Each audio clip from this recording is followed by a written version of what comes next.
Committee. It's 6:02 p.m. on November 30th. The first order of business will be roll call. Will the clerk please call the roll? Chair Ward? Present. Vice Chair Green? Present. Member Adams? Here. Member Borman? Member Brinker? Here. Member Brown?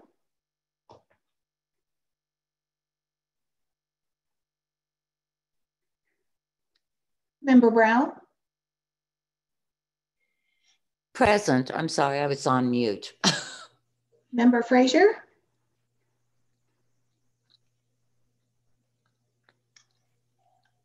Member Hubka? Member Kawanabe? Here. Member Labe?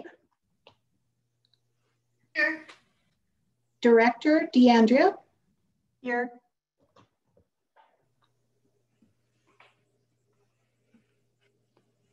I think that's everybody.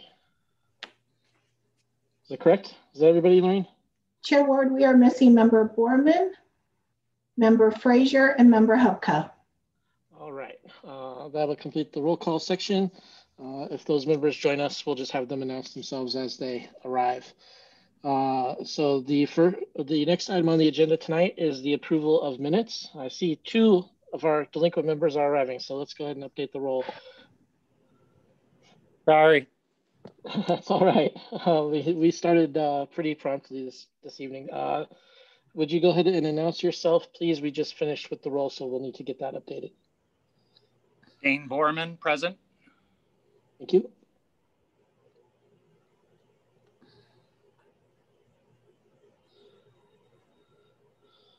I see Brenda in the list of attendees, Brenda Hubka, but I'm not hearing her. Brenda, is your mic working? Are you unmuted?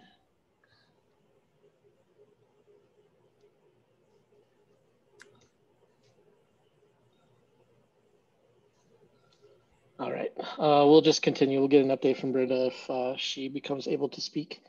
So approval of minutes. I will take a motion regarding the minutes. I move to approve the minutes, but I also have a possible correction. Yeah, go ahead, Carson. On most of the committees and boards I've been on, it's usually people who weren't at a meeting don't vote for or against the minutes. And I think at least one or two people that are on that list that as voting for were not in attendance on that meeting. So I would think they should be abstained, but I'm not sure if that's always the case for all meetings or not. I know that's been tradition in Inglewood, but I have not personally seen anything in Bob's rules that requires an abstention for people who were not in attendance. So yeah, I don't think it's not directly addressed in there.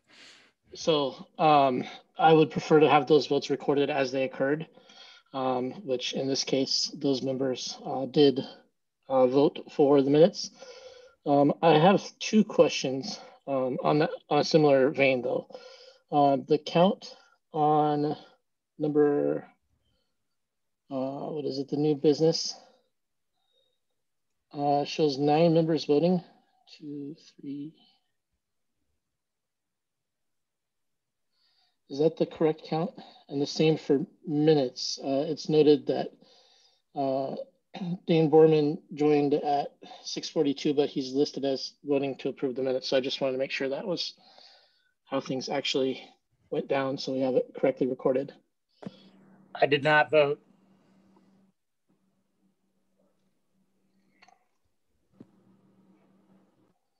And I think the reason that Marcy Brown is not listed as having a vote is because she was on mute. Correct. 2, 3, 4, 5, 6. Member Frazier's here. I also was on mute. I was calling in while arriving home from my phone and couldn't speak. Thanks, Jeff. So that would be 8 votes on the minutes, or 7? Yeah, 8. Correct. Yeah. Can we get that updated, Lorraine? Yes, Chair Ward. So I move to approve them with that correction.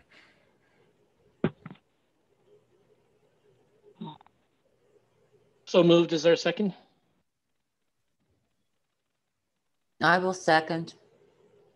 Been moved and seconded. We'll now take the vote. If the clerk would please call the roll.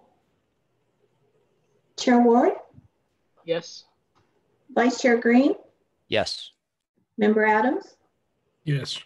Member Borman, Yes. Member Brinker, Yes. Member Brown, Yes. Member Frazier, Yes. Member Hupka, Yes. Can you hear me?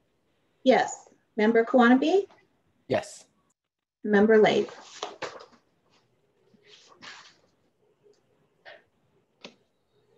All right. Member did we get Lave? one more? Yeah. So sorry, yes. Thank you. All right. So the minutes are approved. The next order of business is public comment. We have one person online with us ready to give public comment. Ellie Reynolds, would you please go ahead? Yeah, hi everyone. Thanks for letting me come on public comment.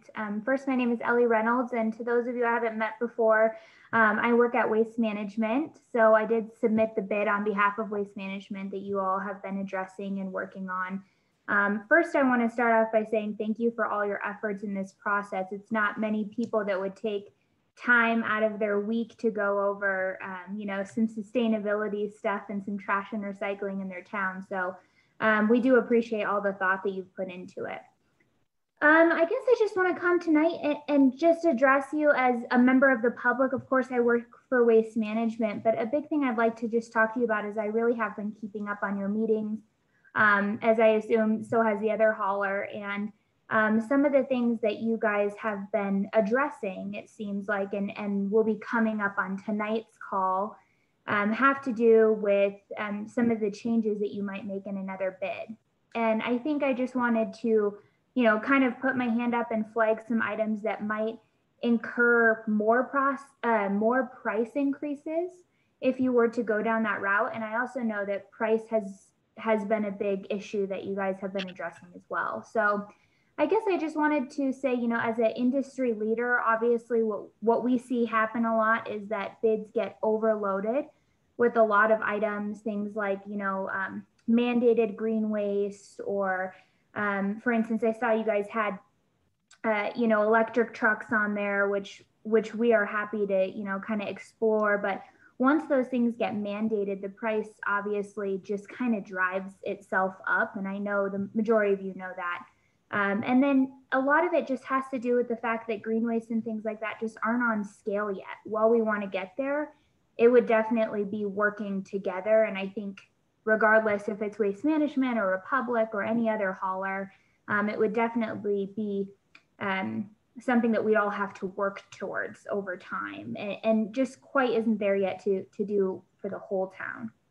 And then I guess the other really item we just wanted to bring up is that, of course, I know that you had mentioned doing interviews with both of the haulers, and I know Waste Management, as well as I don't want to speak on behalf of Republic, but I would encourage you to do those with both of us, just because I am really listening to a lot of the commentary that you guys are having on your meetings, and you're putting on all this work. And I think that so many of the questions that you guys have could really be answered. And maybe it's even outside of, I think we already, both of us as haulers, have put our best foot forward and have already, put out our pricing and all of the things that we see. But a lot of it, I think, could be cleared up just based off conversations with both those haulers. So I just wanted to say hi and thank you. I appreciate all the work you're putting in. And just as you have those conversations tonight, really, I would urge you to think about what you should mandate in your next bid going forward versus, maybe asking for alternative bids on.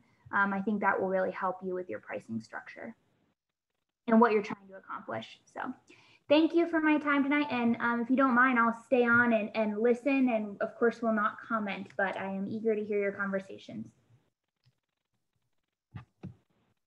Thank you, Ms. Reynolds.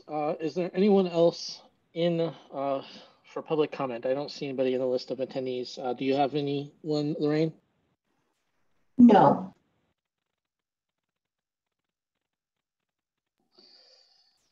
All All right, so that'll bring us to our next agenda item, which is old business. Maria, looks like you might have something for us, number 5.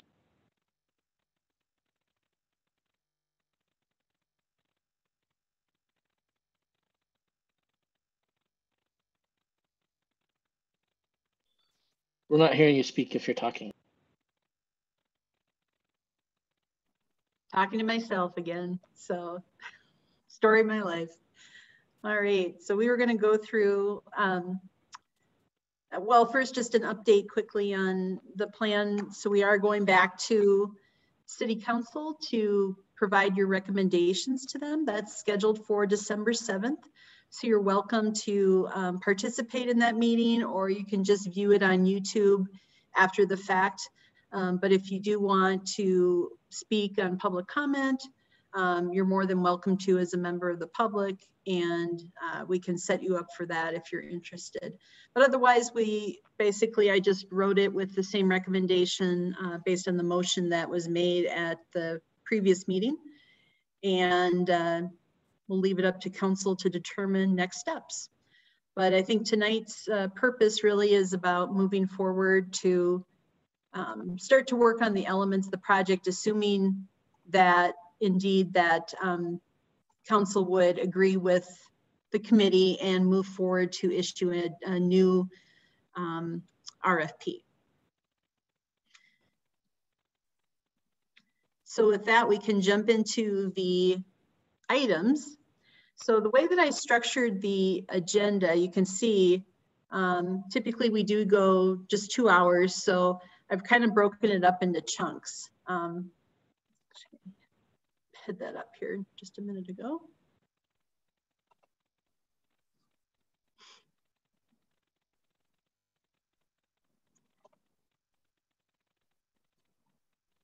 So tonight I thought we'd focus on the RFP elements, so the various services. So there's 7 different items listed under that, and that's the basis of my PowerPoint. And then we'll probably next meeting talk about contractual items such as length of contract, annual rate increases, whether or not we want to allow citizens to opt out, and then finally the policy items. So related to the administrative fee, how we would use those collected penalties, and senior citizens or a low income program. So we'll see how far we can get tonight, and then we'll probably have an additional meeting to work on those other elements of the RFP. So any questions at this point before we roll into new business?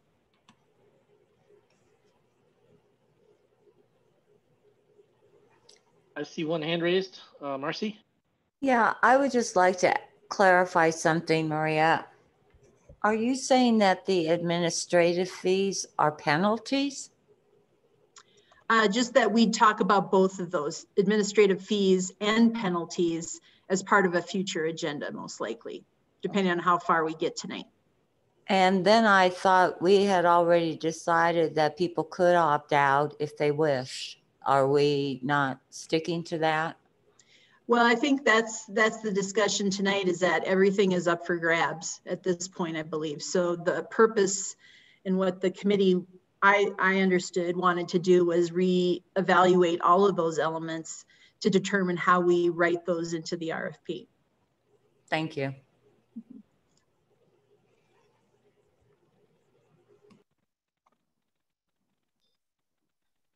Anyone else have anything to offer before Maria starts into section 1, services? Go ahead, Maria.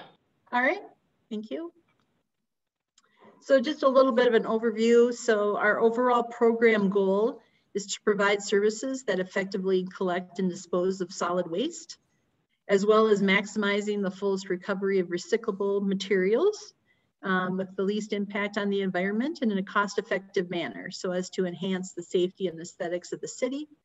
And our overall objectives were minimizing the rate of waste generation by not only focusing on education, but also through source reduction. So basically, how do we purchase less so that there's less to throw away? Increasing the amount and type of materials being recycled,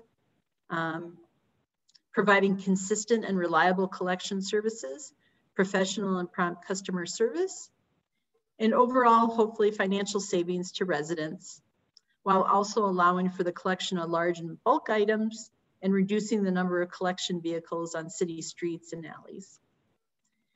We are looking at, this is our estimate for how many households we will be serving. So it's about 9,600 based on providing service to single family houses, duplexes, and triplexes. So each duplex and triplex would be counted as separate households. So that's how we get to that total. So the elements that we're going to discuss tonight is pay-as-you-throw and uniform container, alley service and street service, recycling, composting and green waste, large item pickup, equipment, and then finally roll-offs, dumpsters, and other services. So I'll go into detail on each of these 7 items. So pay-as-you-throw and uniform container. So if you recall in the original or the current RFP that we have, we provided 2 options that the haulers proposed on. One was a pay-as-you-throw. So basically having 3 different sizes of garbage containers that would have differing costs. And then everybody would have the same size recycling container, which is the large 96 gallon. And then the other option was to have uniform containers. So everybody having a 96 gallon garbage container and every household having a 96 gallon recycling container. So the question is should we still consider both of those options in the new RFP? Or are there other models that should be included for pricing? And if so, what are those? And then are there any other issues to consider as we talk about this topic?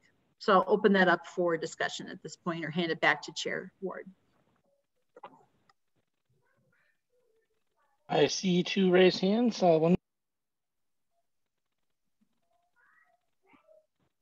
Christine, you have the first. Go ahead, please. Yeah, hi there. Maria, can you address what consideration would go in or has gone into multifamily more than duplexes and triplexes? Pros and cons of including them and why they weren't included, just to bring us up to speed? Yeah, I think beyond, we didn't include anybody beyond like a triplex, because beyond that, more than likely you have more of a dumpster situation than individual cans. And so that would, it's my understanding that the haulers would require a different vehicle. So we could certainly do that, but knowing that they would probably have a different pricing structure at that point, because the truck that would come would be different than what would serve the rest of the area. Makes sense. Thank you. Brenda's next. Yeah, right. Just to segue off that, we still have area businesses too, where there'll be collection of dumpsters. So in effect, we could still have, you know, more than one truck rolling through our neighborhood, but, you know, this effort hopefully will minimize it. Now, in respect to the pay-as-you-throw and uniform container, I really don't see any value in offering something smaller than the 96 gallon. I don't know anybody who's got much smaller than that. And again, I just don't think as far as the gallon size goes, that we just should offer the one size for garbage and recycling. It's mostly all I see out the street. Done. And all right, Brenda, was that your comment? that's my comment. What do you think we need to offer everybody different sizes? Is that going to be a bigger problem? I don't know. Okay, so I think what we'll do is just in the first round of comments, we'll explore some of those comments and questions, and then once we go around again, we can start to make some determinations. So I've got that noted. Marcy, you're next. Thank you. I mean, I'm just thinking, at least myself, and I know many single people live on my block, I don't need a 96 gallon. I mean, I thought we had thought of what wasn't it 32 gallons? Because I will never fill up a 96 gallon. I mean, I just don't have that much waste. And for one person, to me, that's too much. So what do you have now?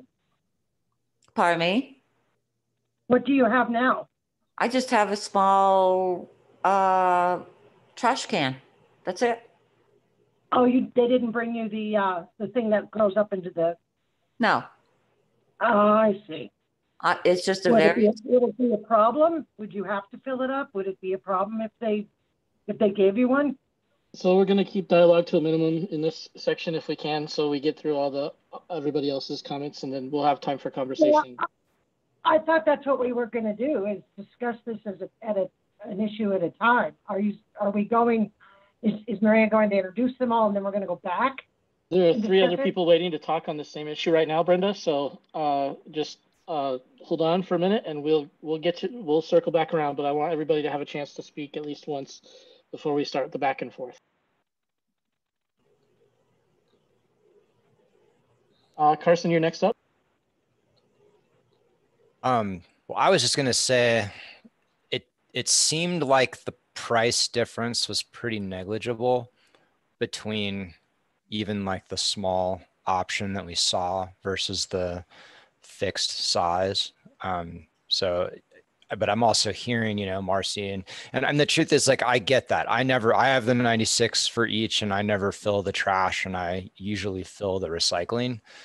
And the only reason I could see it being an issue would be if someone did have some space issue with it, but I doubt that that's very common. And I would think that because the price was so close and we have so many other things we want to get in the RFP, I don't see a lot of strength for keeping the pay as you throw in it. But I'm interested in Member Brown's answers to Member Hubka's questions too, because maybe there is justification. All right, thanks, Carson. Jeff, you're next. Yeah, I agree. I think financially on the pay as you throw, I wasn't extremely impressed with the difference to sufficiently incentivize, lower landfill usage. But I'd be curious to see if we do get another RFP with perhaps a longer time frame, if those numbers are more favorable. And then just on the multifamily point, I do think Christine, she brings up an important issue here that I think we as a committee might want to decide how we would like to address it or what recommendations we'd like to address. I've talked to a number of citizens who are renters in multifamily units, 3 or more apartment complexes where their landlords don't offer recycling. And these folks want to recycle, but they simply don't have a mechanism to do so right now because they can't force their landlord to offer a recycling dumpster outside of the complex. If one of the goals, I think, is to reduce waste or increase recycling or increase composting, I think we should seriously consider how we can go about addressing multifamily, because just because someone's a renter doesn't mean they should have to throw out all of their waste. I don't think that necessarily has to mean that a multifamily complex would be required to be a part of this RFP, but I think in recommendations to council, there could be other recommendations, such as requiring multifamily properties to offer recycling of their own choosing. That I think, whether that's the solution or not, I don't know. But I think it's something we should put some thought into before we prepare recommendations to council. Thank you, Jeff. Okay, that was the last raised hand. I see Christine, and okay. So we're going to circle back around now. I think everybody has had at least one chance to go. Christine, did you get your comment on this? No, but thanks. my comment on this is I don't see the harm in still including it, at least in the next RFP, just to see again what kind of bids we get in. And just to clarify, are you talking about including pay as you throw or Yes. including Yes. just one item? Okay, pay as you throw. Pay as you throw, thanks. All right, Brenda, we will go back to you if you would. No, I unraised my hand. I just want to know how did you want to conduct this meeting? Are we going to discuss and decide, or are we discussing, and then decide later? I guess I was confused.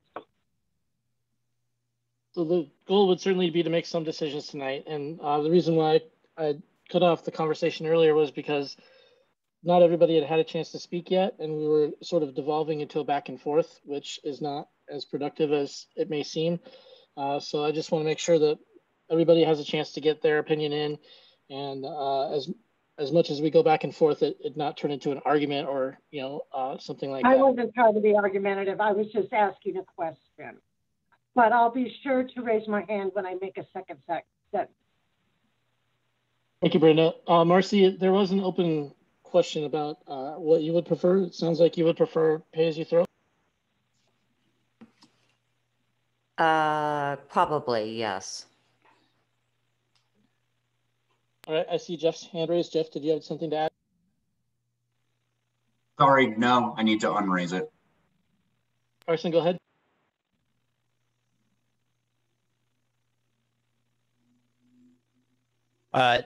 My question is for Member Brown.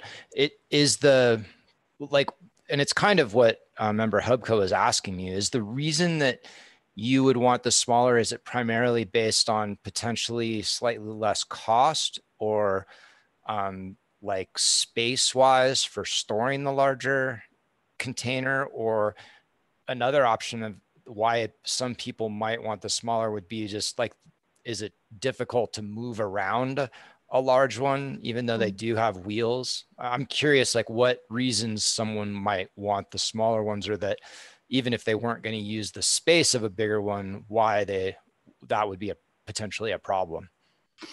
Okay, if I could answer that, is that some of us, like me, live on hills. So to drag a 96-gallon would take a lot of effort for me as a single woman. Also, yes, price has a lot to do with it for me. I'm a single income. And even if it's $3 or $4 or $5, if that saves me, yes, because I'm on a tight budget. And again, I would never use a 96-gallon. I just don't generate that much waste. So I believe it's a combination of all three, Carson, for me anyway. Thank you. Christine, I see your hand. May I make a motion to still include both of these options in the next RFP? Absolutely. Is there a second? Second. Seconded. Moved by Member Brinker, seconded by Member Green, or Vice Chair Green. We'll now take a vote. Lorraine? Chair Ward? Yes. Vice Chair Green? Yes. Member Adams? No. Member Borman? Yes. Member Brinker? Yes. Member Brown? Yes. Member Frazier? Yes. Member Hubka? Yes. Member Kawanami? Yes. Member Labe? Yes.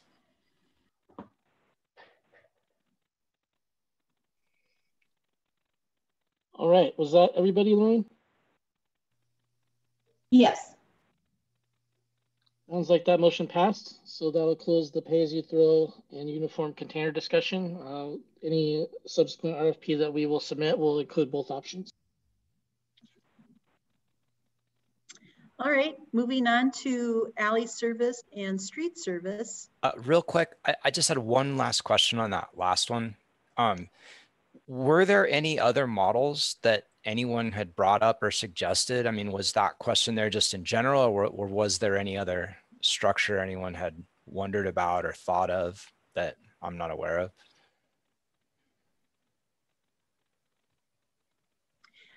I'm not familiar with any others, Vice Chair Green, but you know, there's all kinds of things we could do. The way we structure this, you know, we could have 4 different cans or just maybe only 2.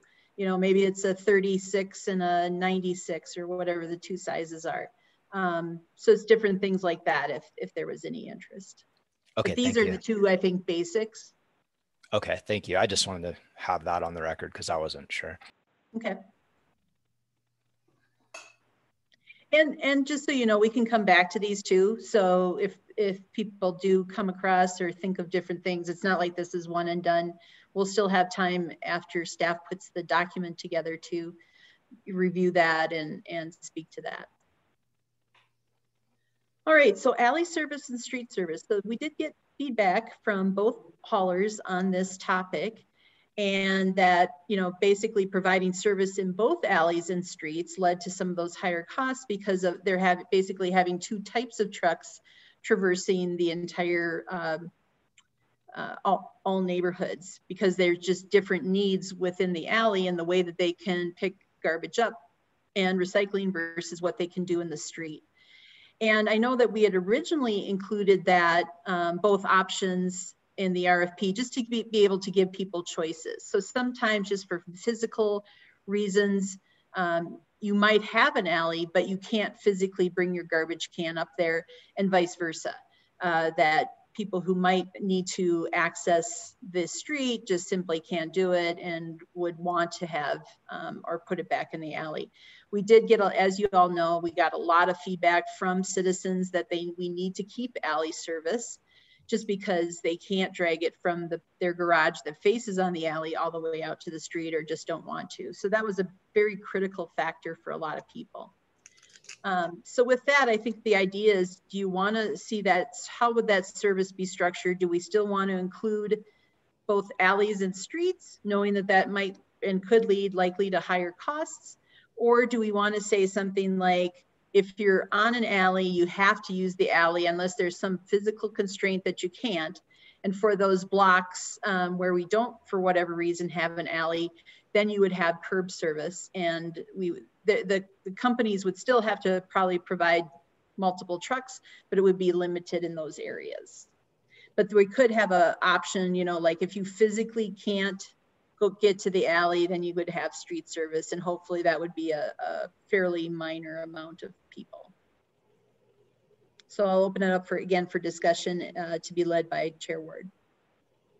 So I hope the committee will permit me to open this up personally. This was one of the items that in early discussions I insisted on being included, alley and street, and it was based upon my experience with my current provider. I've had, I think I'm on my 4th trash provider in Inglewood since I moved here about 10 years ago. And 3 of those 4 had no problem with street side service. It just happened automatically. And the 4th provider, my current provider, delivered the can to the alley and then insisted that they were only going to provide me service in the alley, which is very awkward based on the construction of my house and the way things work at my place. Street side is much better. So I called them up, and after some negotiation, me basically saying, well, there's half a dozen other companies. I'll pick one if that's how you want to do business. I now get my service on the street. So some unique properties at my house make it more difficult to use the alley than the street, but the provider wasn't seeing that, and I had to go back and forth. So my concern here is if we say you must do one or the other, that option that I took, which is to say I want this one, won't be available to citizens in our city who can benefit from it. And my can would ultimately be put out every day blocking the alley, or I would have to adjust my fence line. All right. That having been said, I see Carson, you're first.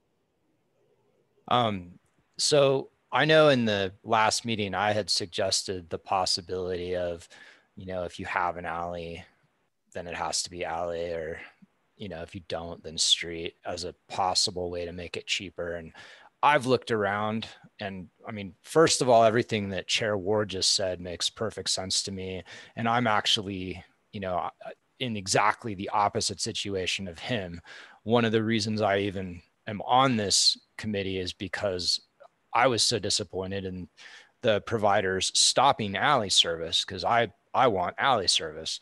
And then in looking around in the area, I can see that even on my own block, there's houses that are structured such that I guarantee people on my block want street, and then also plenty of people on my block want alley. So I think that that aspect of the original RFP was done right, that we require alley and street service.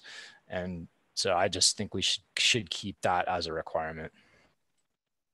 Thank you, Carson. Kanji, it's your turn. Yeah, I'd agree with Carson that we should keep that. I think the issue that I had was, I understand that the trucks that are on the street can't be used in the alley, but I don't see the reverse of that. I don't understand why they would say the trucks in the alley can't be used on the street. So I don't see why they would have two different types of trucks. I'll just note that might be something that we would want to discuss with providers if we decide to have an open conversation with them at a later meeting. Are there any other comments? I see Brenda's hand raised. Brenda?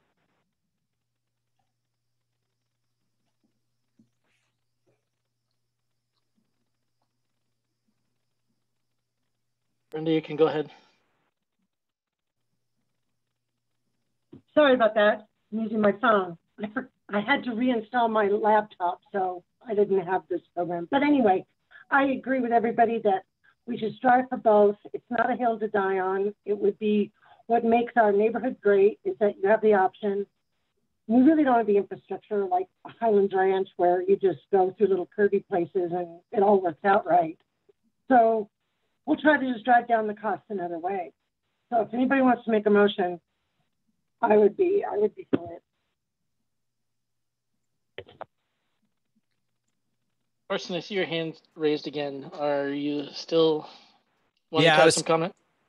Since I wasn't seeing other hands and the suggestion of a motion was brought up, I'll make a motion.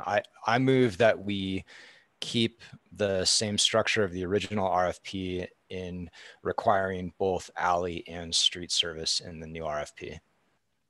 Seconded. Was that Jeff on the second? Yes. Been moved and seconded. Will the clerk please call roll? Chair Ward? Yes. Vice Chair Green? Yes. Member Adams? Yes. Member Borman? Yes. Member Brinker? Yes. Member Brown? Yes. Member Frazier? Yes. Member Hubka? Yes. Member Kawanabe? Yes. Member Lay? Yes.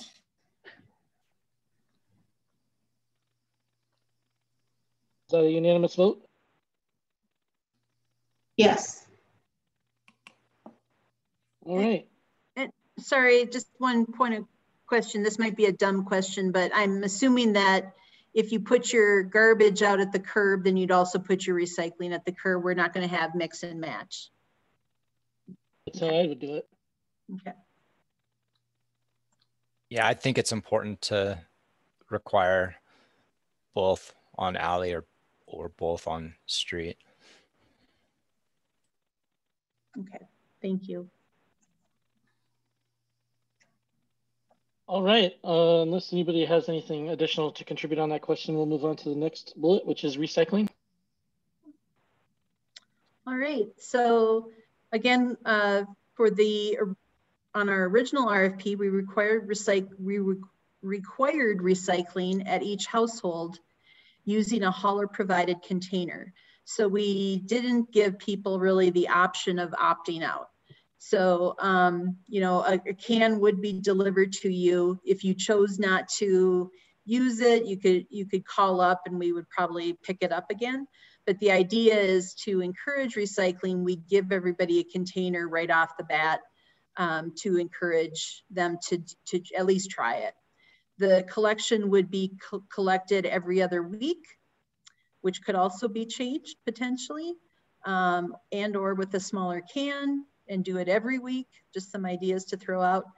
And I know that we did have some interest from the committee in just knowing how our recycling is being processed, at what locations, and is there any need to verify that or get some more information from the haulers in the RFP about where the recycling material is actually being taken to and further processed, or where it goes from there. So something to consider as maybe a question to put in the RFP. So with that, I'd open it back up to discussion from Chair Ward as ideas around, should we change how the original RFP addressed recycling? And then could people be allowed to opt out? And if so, if you recall, we did break out the recycling charge within both the pay-as-you-throw and the uniform container. So would we give them back a credit for that if they didn't choose to do recycling? That's probably more of a disincentive to recycling. Like, hey, I can save $1, so I don't want to, and I don't want an extra can, and I'm just going to throw everything out. So probably not the best idea, but I did want to throw that out there to get your thoughts around it. All of that stuff. So I'll hand it back to Chair Ward. Thanks, Maria. I see 3 hands. Jeff, you're first up.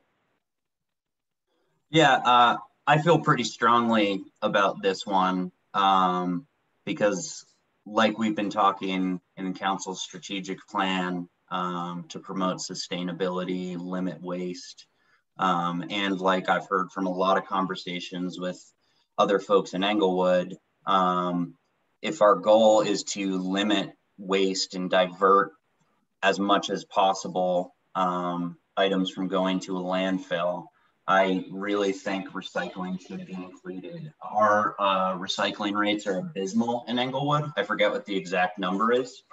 But I learned recently, I think the city of Loveland, we might want to take a look at. I think they have like a 66% recycling rate. I was talking to someone whose family is from there. Might be worth looking at. But I strongly feel recycling should be included because this could also be, even in the bids we have currently, I think it's $18 and change for the non-pay-as-you-throw option.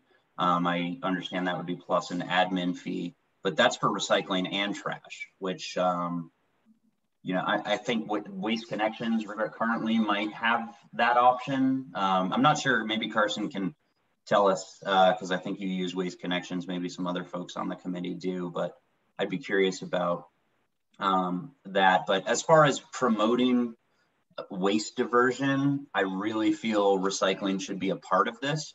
We can have the opt-out conversation about whether folks can opt out entirely from the single hauler process, which if we're going to do that, you basically have an opt-out of recycling at that point. And then the only thing I'd add is if we are reissuing RFPs, if council authorizes that, I feel like we should get a look at every week recycling. I know I always have more recycling than trash. And I know a lot of other folks do too. I don't know if that would be cost prohibitive, but I've heard that same thing as well. If we're reissuing an RFP, it would be interesting to at least see what the numbers on that look like, meaning recycling would be picked up every week as well, rather than bi-weekly. Thanks, Jeff. Marcy, you're next. Yeah, I'm kind of thinking the opposite of Member Frazier because I don't have much recycling. I mean, if any, I just don't generate that much trash. I know a lot of seniors don't generate that much trash. And I don't think that we should be putting this on people who cannot afford the extra cost. I understand about recycling and, saving our city, but I don't see how we as a committee can just tell people you have to recycle.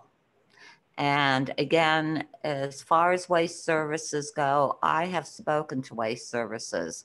They're charging $16 a month. If you do want to do a recycle, from what they told me just the other day, it's $5 additional per month.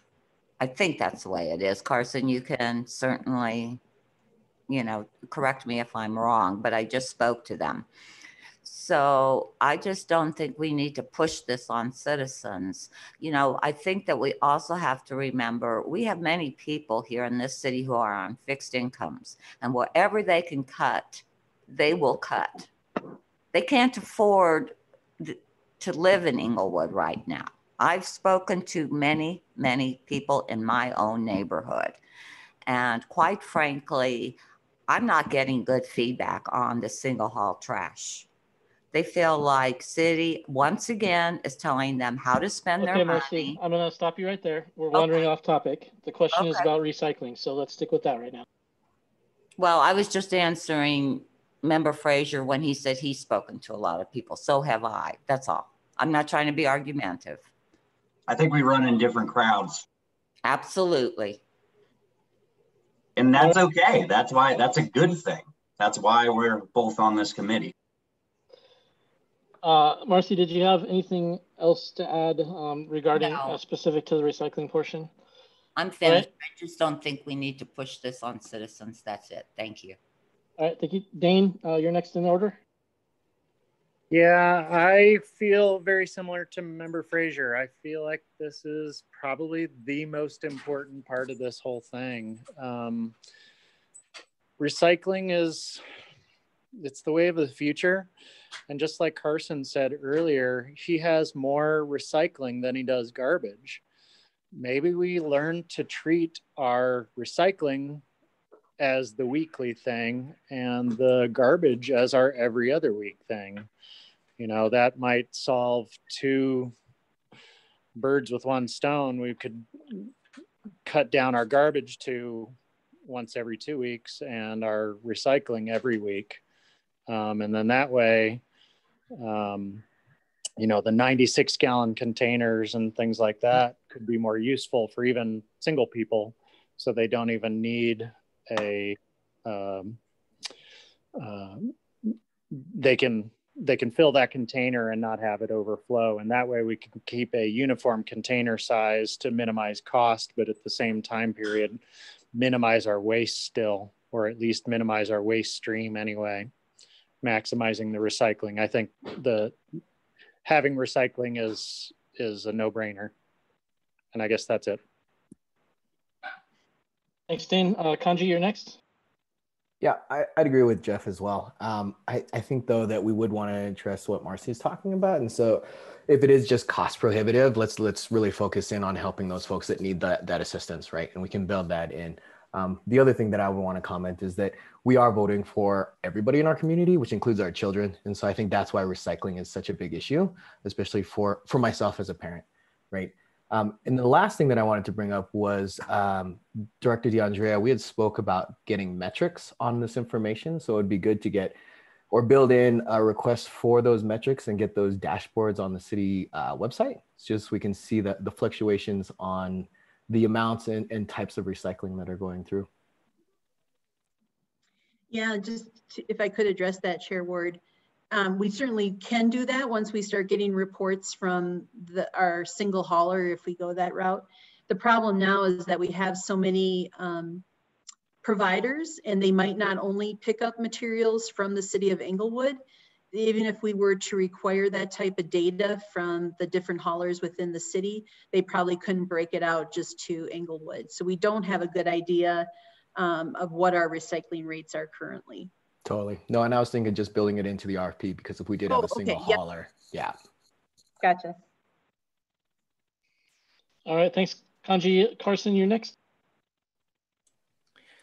I'm torn on this one. I mean, I understand everyone's forward thinking on it, and I'm someone who, personally, like you guys heard, I have more recycling, less trash. I mean, if I've got something where I can peel cardboard off of a piece of plastic, I do, and I have for years and years. And I know that we all want that to be what we do going forward, but I definitely also understand that not everybody necessarily even consumes where they have a lot of recycling.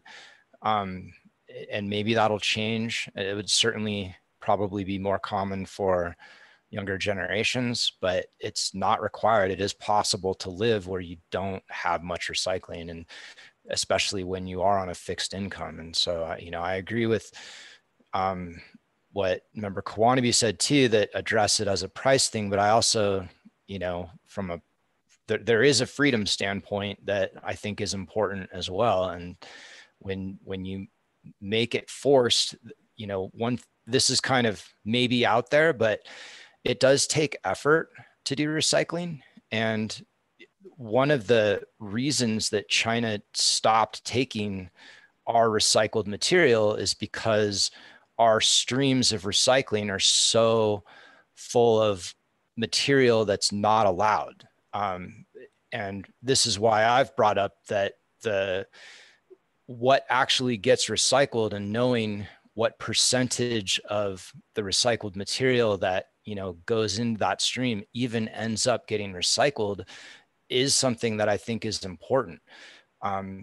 I've read and listened to podcasts that go into detail about, you know, huge percentages of what goes into the recycling stream being rejected because of a percent of the wrong materials in it. And it ends up, the whole batch of it ends up going into the landfill. And if you're forcing people to pay for and have recycling containers that are upset about that and don't want to deal with that, that could cause the stream to be contaminated just out of spite. So, and I also am interested in, you know, buy-in from the public. If we're going to do this, I want the most important thing to me is the best deal we can get and with the best service. And when we're doing something that's a forced thing, then, you know, having buy-in, especially from the people who've lived in Inglewood for generations, I think is important and worth considering. And I don't think there's going to be an issue of younger generations not taking advantage of and operating on recycling, because the bulk of us, you know, do want to do that for the planet. So, you know, there's various aspects to take into account there. And then on the details of the things that have been discussed, I do think that we should consider the weekly recycling option as well. I don't know that it's realistic to make trash bi-weekly. I like the concept of that, but trash tends to be the kind of stuff that smells the worst and draws in rodents. And, you know, I've got a small household without children and my trash is very small, but, you know, that's not the case for everyone. And the last thing we want is overflowing trash cans. And yeah, those are all my points. Thanks. Thanks, Carson. Felicia, you're next. I was just going to add, I really feel strongly about the recycling piece, that it should be a mandatory service. I feel like kind of part of our responsibility on this committee is being kind of future focused and making recommendations for how we are and how we create like a responsible, sustainable community. And I, Carson, I think you make some really good points, and I think there's definitely some details to look into. And I'm wondering, and I don't know how much control we would have over something like this, but even working with the single hauler to provide more education for people about what is recyclable and how to recycle responsibly, so that, you know, what we're doing is more efficient. But I certainly think that this is a really, you know, huge opportunity that we have as community members to be able to make this a priority and, you know, kind of steer our community in a positive direction. Thank you. Brenda, you're next. Hi, yeah, just in response to this, we shouldn't think of this, our services, offering a service to Englewood as removing a freedom, like constraining people from and making them have to recycle. We want to incentivize the community to come together and do it. We want to give them a reason to want to put something in that recycle barrel. So maybe we have smaller barrels too, the the smaller 38 gallon size too. That would certainly suit someone who doesn't want to, doesn't recycle much. But I just don't want everyone to think of it as though we're enslaving people into our trash system. Because we're not. We're trying to give them a reason to want to be in our trash system. So recycling is definitely gotta have, and that's all I've got. Other than that, I don't know much about recycling, so I'll shut up and I'll tell you that I too, though, always have extra recycling, and I've got like a backlog recycle situation. I owe them too much from eBay. Thanks, Brenda. Christine, you're next. Thanks. I agree strongly as well that recycling must stay in here. And I wanted to add a comment that having a single hauler in general for recycling can make the recycling stream cleaner and less contaminated, because one hauler means consistency in what they accept. And as Member Laib said really well, it also affords us the opportunity for mass education there about what can and cannot be recycled, whereas right now that's rather difficult. And I wanted to add that a member of the public mentioned to me she was shocked that we don't already have so much education about what can and cannot be recycled on the containers themselves. And she suggested that if we have a single hauler, they could put an informational sticker on every bin that says yes on these items, no on these items. Thank you. I'll weigh in before I go circle around back to Jeff. Recycling, in my opinion, I'm leaning towards an optional as opposed to a mandate. You know, judging from the tea leaves, I'm probably outnumbered on this. We're not a recycling household in my house. And I'd say there's probably a 50-50 chance that we would ever use a bin, even if we were required to have one. That's just the way things are in our house. I mean, that's, you could shame me and I might eventually learn to recycle, but it's just not something we do at the moment. So that's where I am. Jeff, your hand is raised. Go ahead. Yeah, Steve, you know I'm going to work on you on that one, right? I'm going to come over and sort your trash for you. So just on the education point, I think that's absolutely essential. And one of the benefits of potentially having a single hauler, like Christine said, is that consistency where, you know, I could see the Englewood Citizen, you having articles about you can recycle this. You know, those are resources that already exist that are free that could be leveraged to increase our recycling rate. You know, I could see fun recycle games at like when the world returns to normal at an Englewood block party or things like that. There are a lot of different things you can do to promote so items aren't getting rejected or thrown in contaminated or thrown into trash, because that is a problem. And then I guess, well, I kind of probably have two separate motions, but I guess my first would be, I'd like to move to, if we issue a subsequent RFP, if authorized by council, to include as an option, not as mandatory, a weekly recycling option in that additional RFP. Second. Moved and seconded to include weekly recycling as an option in a subsequent RFP. I think now would be a good time for us to take a vote. So Lorraine, would you please call the roll? Chair Ward? Yes. Vice Chair Green? Yes. Member Adams? Yes. Member Borman? Yes. Member Brinker? Yes. Member Brown? I'm sorry, I'm not sure what we're voting on. Are we voting for to have it as an option or no option for recycling? Moved and seconded to have a weekly option for recycling in the subsequent RFP. So are you saying it's going to be mandatory or it's going to be optional? Not a part of the motion right now. Exactly. Pardon me? The mandatory piece is not a part of this motion. It's only to get, sorry for jumping in. I just wanted to clarify the motion. It's only to gather additional data in a subsequent RFP. It's not addressing the mandatory point, just to see what the costs of weekly recycling rather than only bi-weekly would look like. Okay, yes. Member Frazier? Yes. Member Hubka? Yes. Member Kawanabe? Yes. Member Labe? Yes.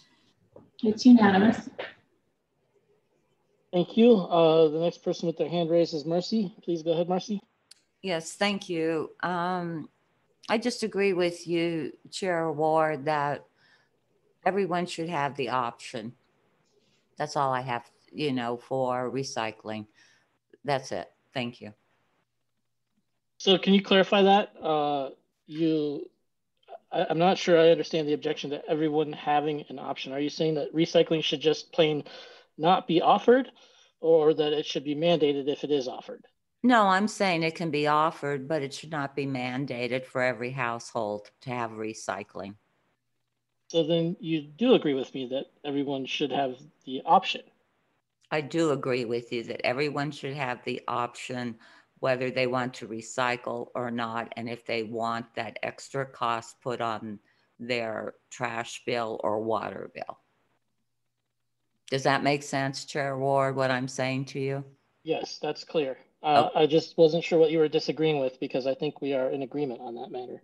No, that's why I said I was in agreement with you. Sorry. Okay, I heard disagree, sorry. Carson, you're next. In regard to the success or like this, what the amount of the stream of recycling material ends up actually being recycled, I'd like to see a requirement on measurement details as part of the RFP. I do believe that that is something at the very least at the high level would be measurable, because they're going to have to be tracking that themselves, what percent of the actual recycling stream actually ends up getting recycled. Because I think it ends up in like containers and accepted or rejected at the container level based on the percent of contaminants. That's correct. Yeah. So if they reject a load at the recycling facility, then it's my understanding the hauler has to bring it to a waste facility and dump it as trash. Right. So if people are not separating recycling, like that's why I'm saying that opt out, part of my reason for opt out on this is because it depends, and I get everything everyone said about education is important, but it's also, regardless of education, there's an effort amount to it, and you know, an effort aspect to it. So if people are not willing to put the effort in, and what they're ending up doing is causing the loads to become contaminated, and all of the rest of us who put effort into it, our recycling being ultimately rejected and ending up in the landfill, I don't see that as positive.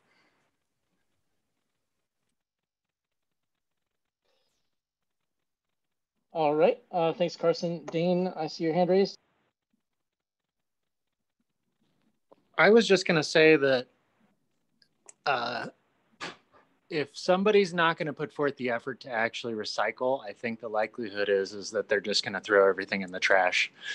But hopefully, even if they just say, you know, I'll throw this glass bottle in here, or I'll throw this can in here, even if they don't do the hard stuff like pulling out, you know, the plastic from the pieces of your mail or things like that, I think it's more likely that people will actually use the recycling as something that they'll get used to using because just because you've never done something doesn't mean that you're going to go from 0 to 60. Even little changes can go a long way.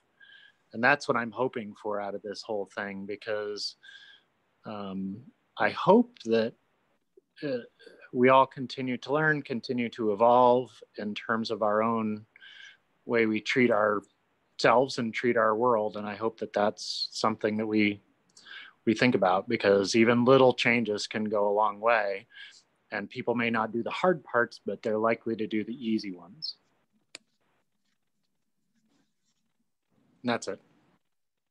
Thank you. I'm experiencing some technical difficulties with my computer at the moment. So I cannot see the hand raised. All right, I'm back online. Christine, you're next. May I make a motion that recycling stays in the RFP included in the total cost, with no ability to opt out of recycling specifically unless you opt out of the entire deal? This is Kanji. I'd second that. Moved and seconded mandatory recycling in the subsequent RFP. So we'll now take the vote. Lorraine, would you please call the roll? Chair Ward, No. Vice Chair Green, No. Member Adams, Yes. Member Borman, Yes. Member Brinker, Yes. Member Brown,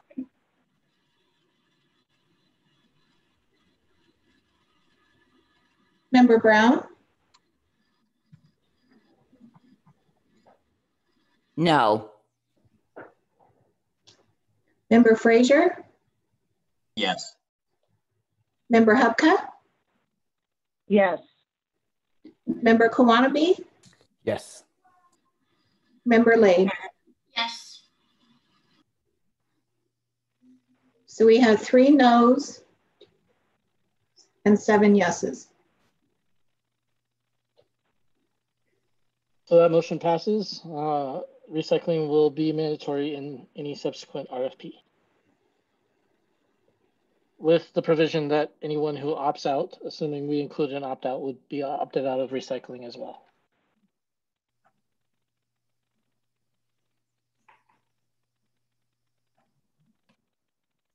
All right, I have 2 hands raised. Christine, I think that was your motion. Were you finished, or did you have something to add? I'm finished, thanks. Carson? Yeah, I'd like to make a motion that we add to the RFP a measurable reporting at the very least. I don't know what is possible on what % of recycling, the recycling stream ultimately actually gets recycled versus is rejected and ends up going to landfill, and that be public information. This is Kanji. I'd second that as well.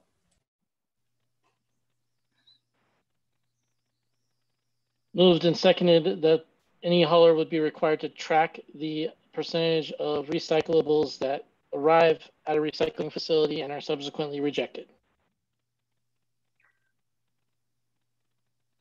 But there's 2 parts to that. There's how much did consumers put in their recycling bin that they shouldn't have in the first place, and then there's what materials were not able to be recycled because either the market or the technology isn't there. For instance, China taking less of our trash. So the motion is fine, but we'll just need to clarify how it's actually worded to find the information that we actually want.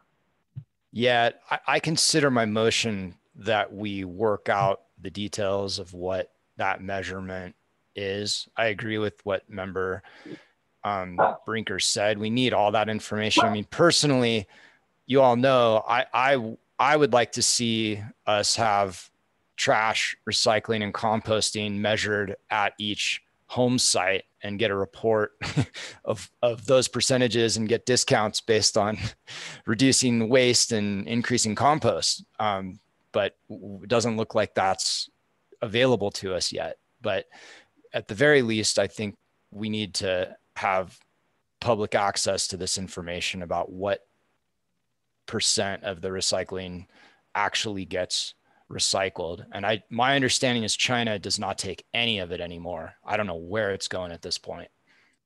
So we have an item on the table that's been moved and seconded. The question is, did I summarize that correctly, or did I miss something in the summary that I mean? Well, I don't think I've got my hand raised.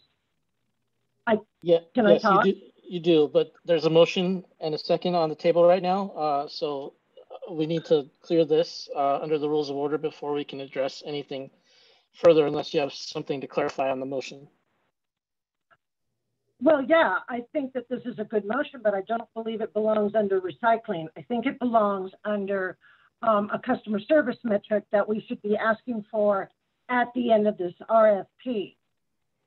You understand what I'm saying? These are very important metrics. We should have them, but we don't require them as part of our pricing of recycling, whether or not it's included. But when we get to the part about those metrics, we also want to ask about their customer service response. So that's just kind of where, like, I think it would make more sense. Does that make sense? That makes sense, but I also see it as part of recycling, because it's the metrics on this are not just to the consumer citizen. It's also like big picture in regard to, you know, our provider doing a good job in getting our recycling actually recycled. I agree. I just want to make sure it doesn't drive up our costs, but so I just wanted that clarification. Like, you know, I think we have a lot to discuss when it comes to them proving themselves, and in more ways than just customer service. So that's what I was thinking.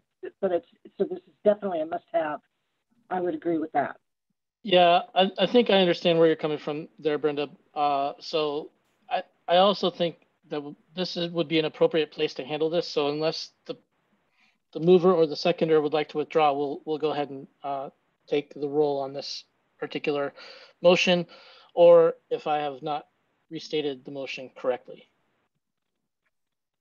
I think the way you've stated is good, and because it's going to end up, I assume Director D'Andrea will figure out more info on this before the wording is finalized by us, and we can review it before that. But the gist of it is represented by your summary. Sounds good. Lorraine, would you go ahead and call the roll, please? Chair Ward? Yes. I think I heard Vice Chair Green. Something came out there. Oh, I didn't hear my name called yet, but yes. Member Adams? Yes. Member Gorman? Yes. Member Brinker? Yes. Member Brown? Yes. Member Frazier? Yes. Member Hubka? Yes. Member Kawanabe? Yes. Member Lane? Yes. It's unanimous. Thank you.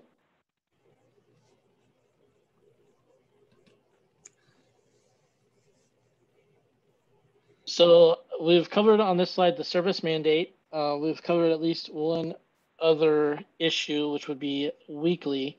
There is an open question: how should recycling be provided to the households in the new RFP? Rita, did you want to clarify what you're looking for specifically there? Have we covered it already? I think so. I think the intent of that, the option for weekly, is that we would continue to move forward with an option for bi-weekly, or the base service would include every other week, basically. Yeah, that's what I heard as well. Okay. Does anybody have any comments to add before we move on to composting and green waste? I don't see any hands raised, so I think we can go ahead and move on to the next slide. Oh, Carson? One thing, this may just be a reminder for me, since we are including the pay as you throw, does that mean we also have multiple sizes for recycling continue to be included in the next RFP?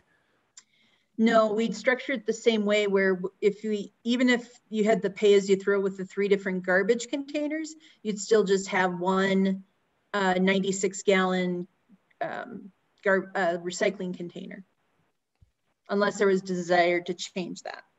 Yeah, so I think it's worth at least seeing if anyone wants to add that as a consideration. Do we want to, I mean, since at this point, it's looking like the way the committee is leaning is towards making recycling mandated if we go single hauler and you don't opt out of the whole thing. Should we also consider a smaller option on the recycling bin?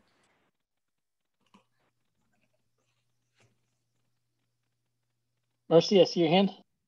Yeah, I think that we should go with the option of having a smaller bin. For those of us who just don't have that much trash. And it would be easier to handle also a smaller container, at least for me. And then we also have to think of the other citizens living in Inglewood. Maybe who are handicapped, maybe who are older, etc. So I would ask that we do consider smaller containers and that they are easier to maneuver for everyone. Thank you. Thank you, Marcy. Dane, I see your hand. One of my concerns was, pardon me, didn't they say that one of the reasons that our previous proposal was more expensive was the number of containers that we already wanted? And because them having to stock all different sizes of containers, that was going to drive up some of the price. I could be misremembering, but just to throw that out there. That's one of the things I heard.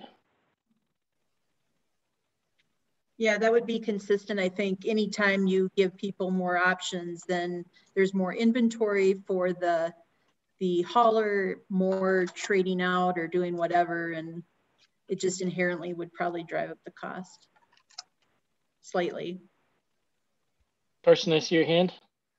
Yeah, I was just gonna support what Member Brown said, since one of the justifications why in our discussion is why we're considering keeping pay as you throw pricing is, the relatively more difficult handling of the large bins.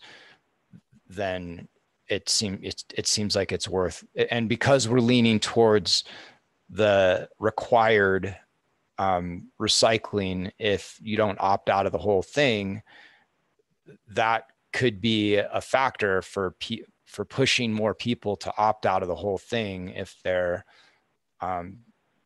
forced to have a giant recycling bin that they're never going to use or that is difficult for them to handle. It could actually encourage recycling if it was a smaller recycling bin in some cases for people who it is hard to move, whether it's due to mobility or a hill, etc.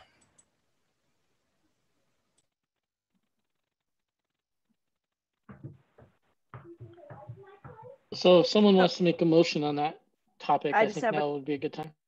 I just have a question. So that means that if they went with the pay as you throw option, council went as the pay you throw option, then people would have 6 different choices to choose from, 3 sizes of recycling and 3 sizes of trash.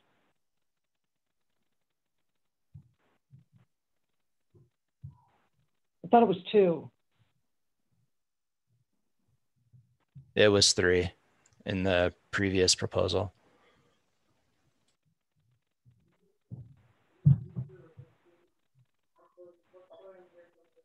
We could potentially limit it from, I'm sorry, That's okay. Sorry, Chair. That would assume that the haulers have 3 different size recycling containers to provide in the first place. But I suppose you could just slap a recycling sticker on any size container probably. Another thought is, since we're looking at pay as you throw versus the fixed as you pick one or the other, then we could make it that you only have the option of the smaller recycling bin if you pick pay as you throw and you're also picking a smaller trash bin, just to limit the overall complexity of that. Yeah, like they the match complexity, but it removes the incentive to recycle more and have less trash.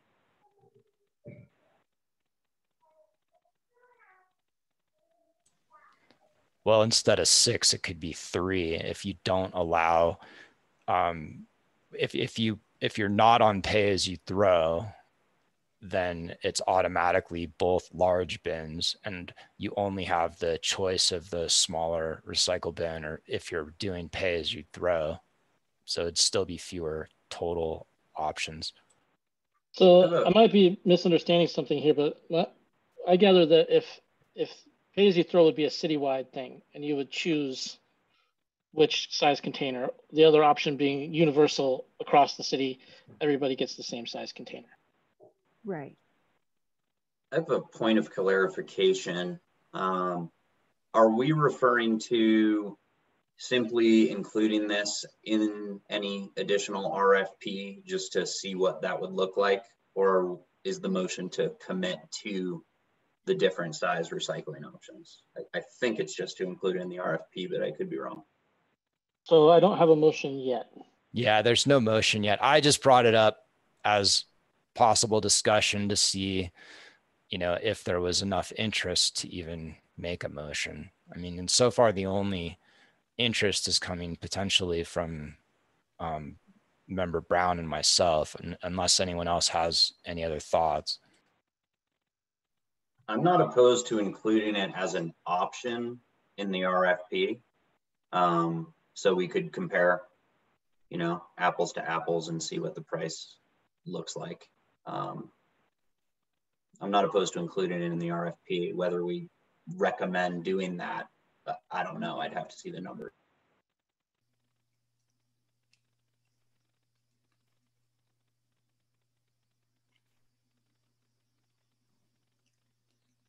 Anyone else have any comments or motion to offer on this?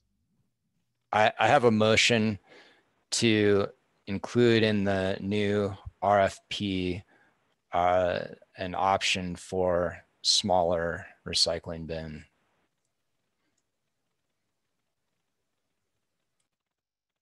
Did you want to specify the same sizes as what's offered for trash in that?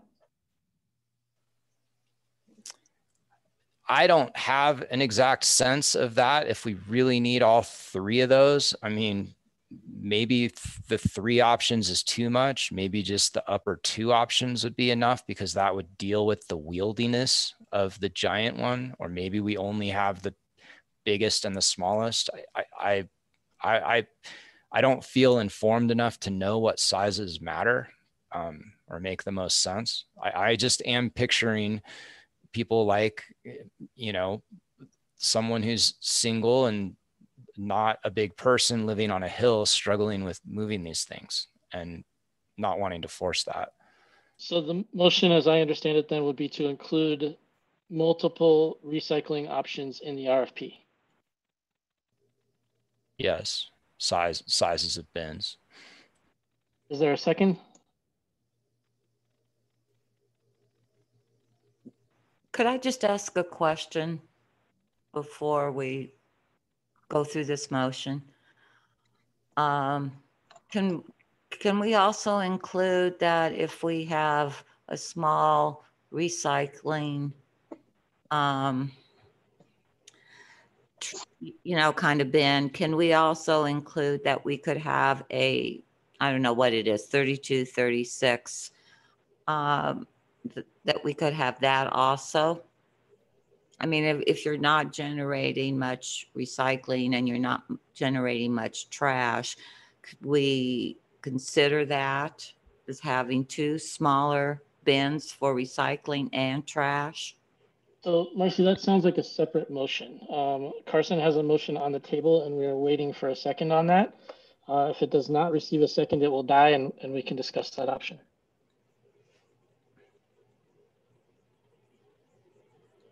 Is there a second?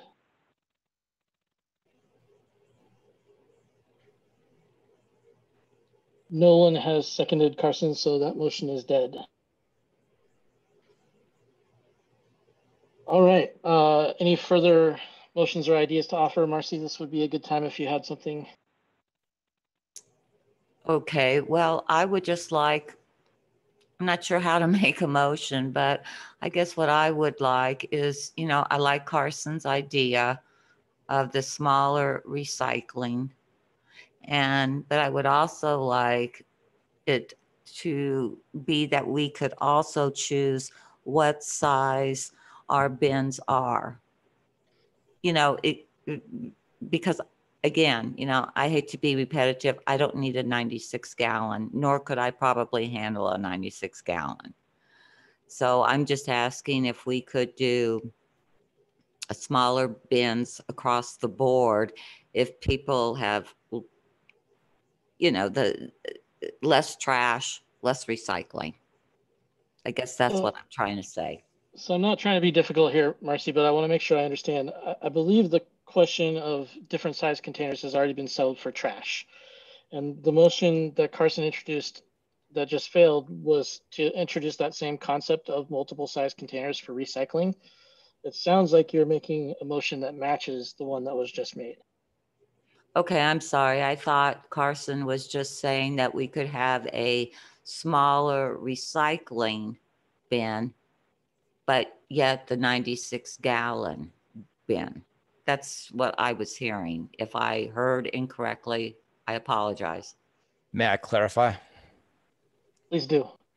So Member Brown, earlier we voted that we're going to put in the new RFP. We're going to keep the separation between pay as you throw, which means 3 different size bins, or both the large bins. So the original RFP had separate pricing for one or the other. Ultimately, if we accept one of these proposals or recommend to City Council and they accept, then only one of those would be chosen. Either there would be an option to have different sizes for trash or not. And currently, as it stands in the previous RFP, there was no option for size of recycle bin. So my motion was to add the option for size of recycle bin to the new RFP as well.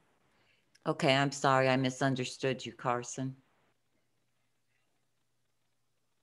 Well, so Carson, I will allow you to reintroduce that same motion if you'd like to. We can. All right. Sort of So I run back the move clock. that the new RFP include an option for smaller recycling bin. I second that. So it's been I'm moved not trying to be difficult to anybody. I'm really not. It's been moved and seconded to include multiple size bins in the recycling service. Will the clerk please call the roll?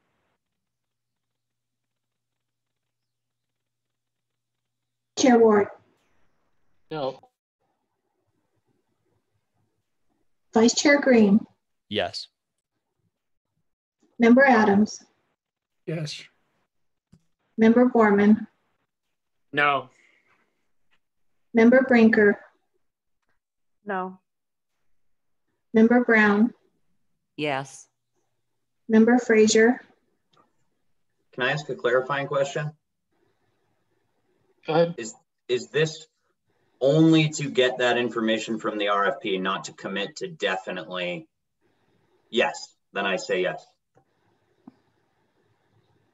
Member Hupka, Is exactly just on the RFP, yes. Member Kawanabe, No. Member Labe. Yes.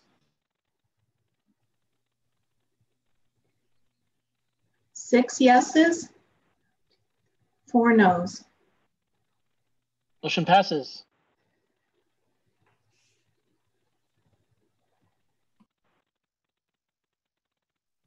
Does anyone have any additional motions on the subject of recycling?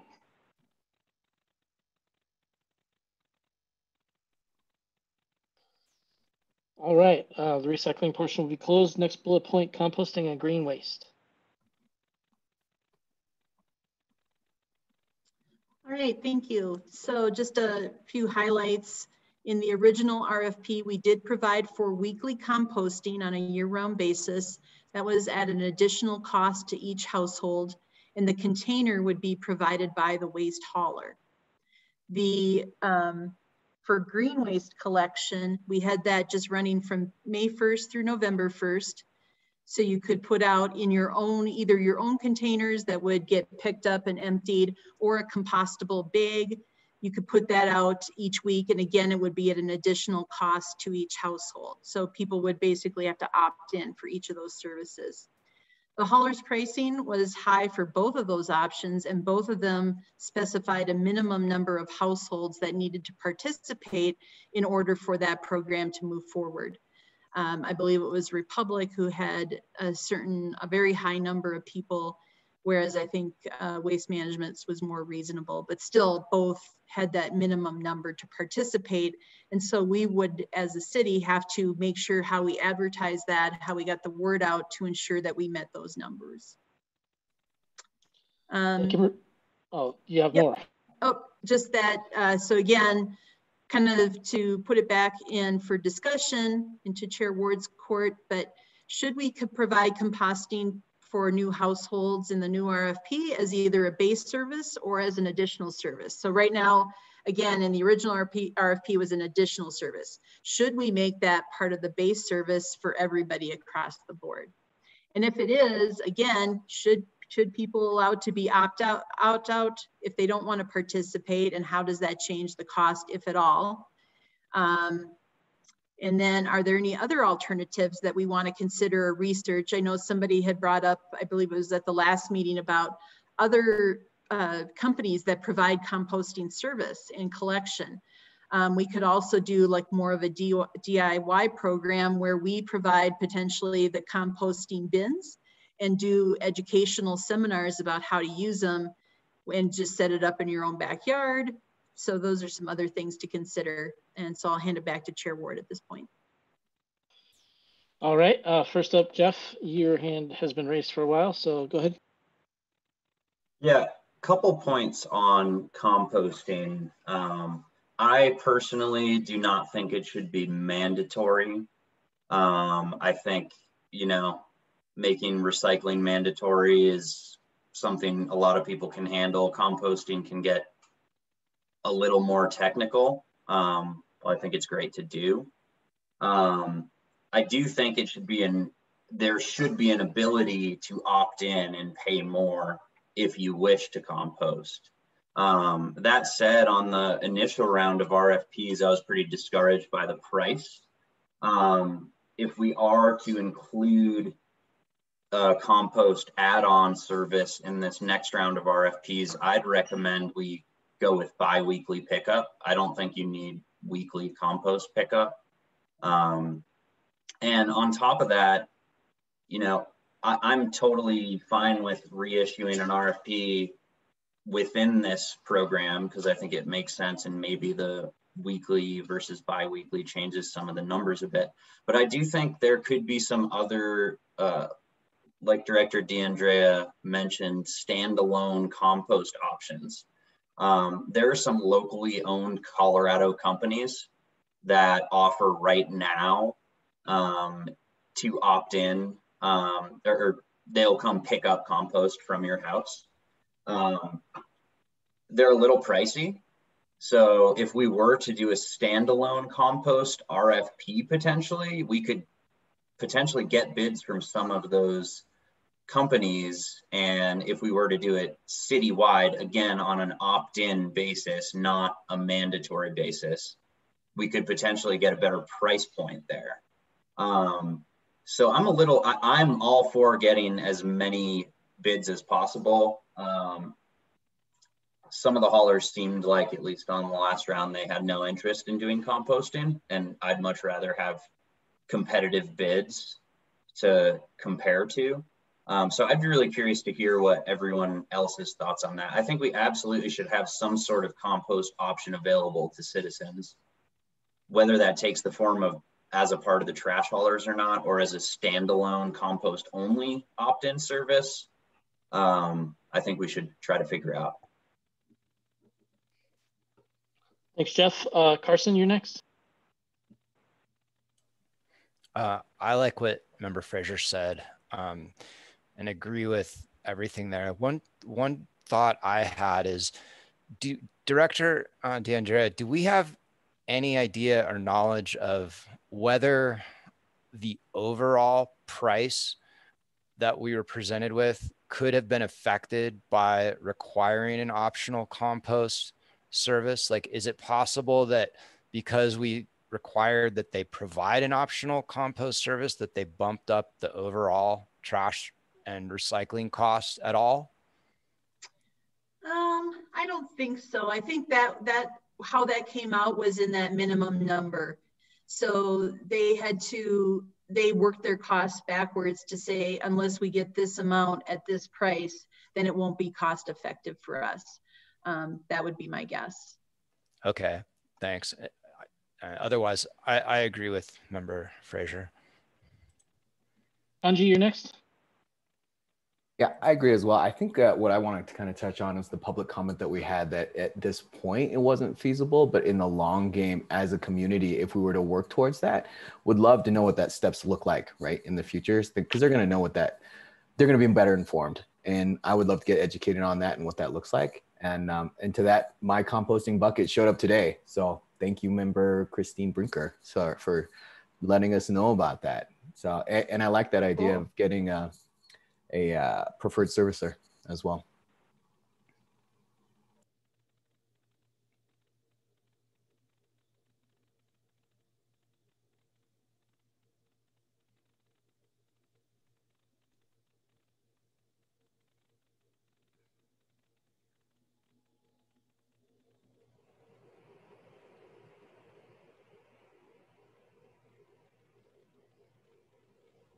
Technical issues.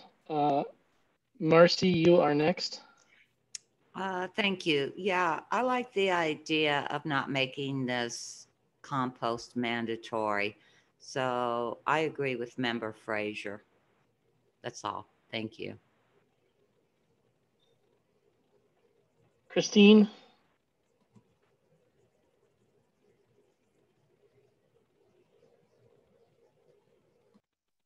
Sorry. Go ahead. I just lowered my hand again. Sorry. All right. Dane, you're next. Yeah, composting is on my wish list, but it's not a deal breaker for me for sure. I really like the idea of us sending out a separate RFP to other companies trying to, whatever you want to call it, a preferred composter or something like that, because if our trash haulers don't want to do it, maybe we can get a good deal for the rest of our citizens that are worthwhile, just like Member Fraser said. I think that's a great idea. Thank you. Carson? The reason I asked that question earlier about, if it potentially affected the overall cost, I agree with Member Fraser that we want to have the option, but I also really like what Member Borman said about potentially having that be completely separate. And, I still kind of wonder if that was taken out of the overall thing, if there's any chance that would have the overall, cost presented by the providers be less. And then I also have a question. Is this green waste including yard waste?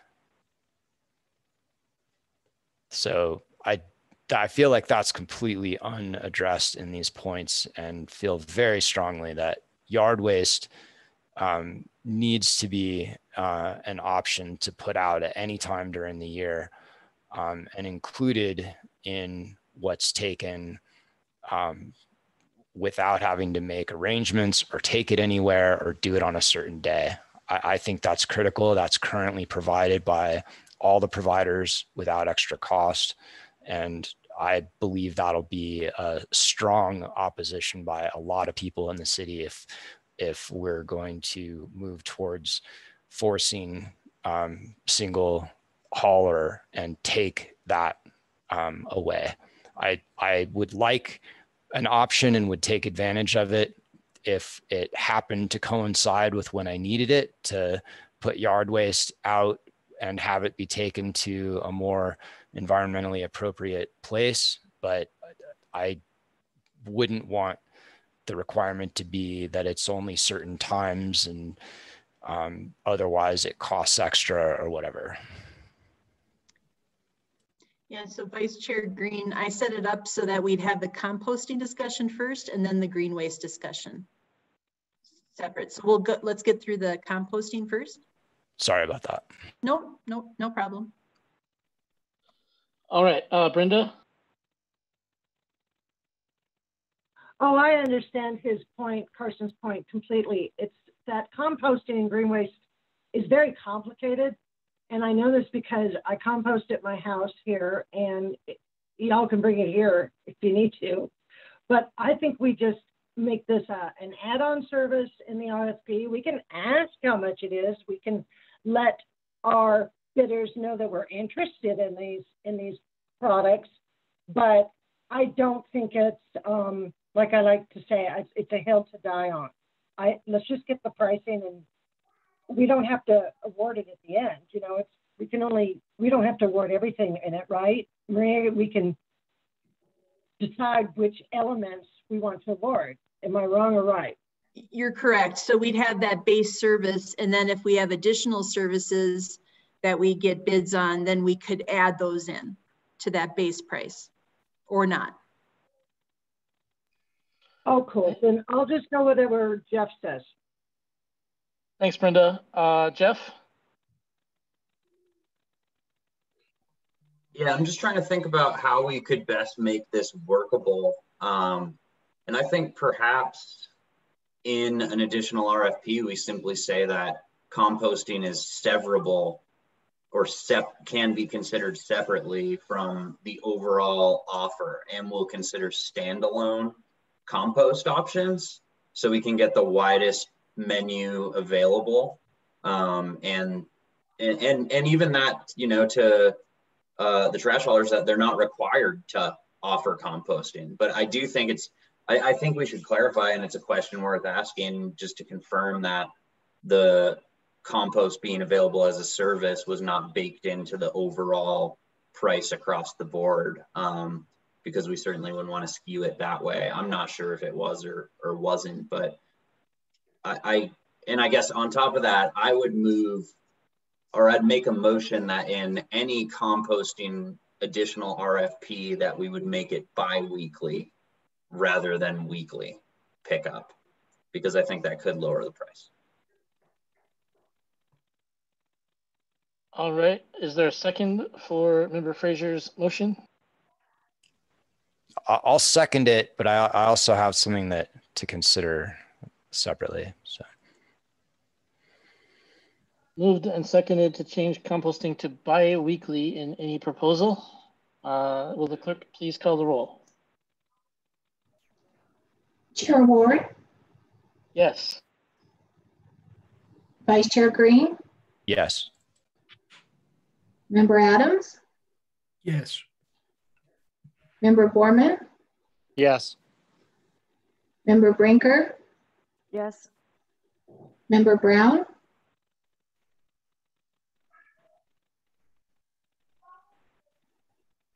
Member Brown? Yes. Member Fraser? Yes. Member Hupka? Yes. Member Kawanabe? Yes. Member Lane?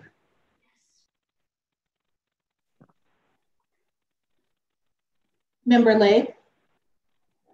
Yes. It's unanimous.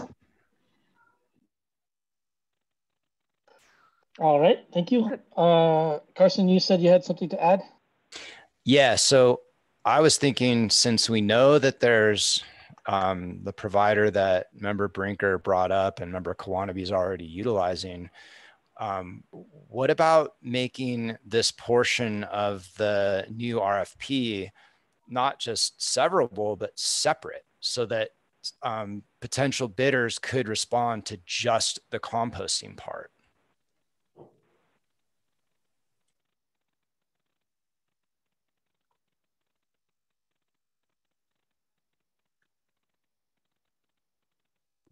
Yeah, just to clarify, that was probably what I was poorly saying, but that was my intention as well. That, you know, Waste Management could provide a bid. They don't have to, but it could be standalone for other companies as well to provide a bid. So if I'm hearing the motion correctly, we would take composting off of the single hauler RFP and issue a separate RFP just for composting.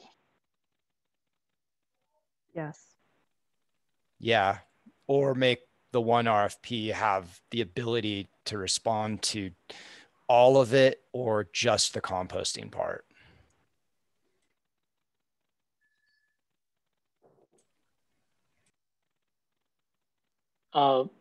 Which would you prefer, Carson?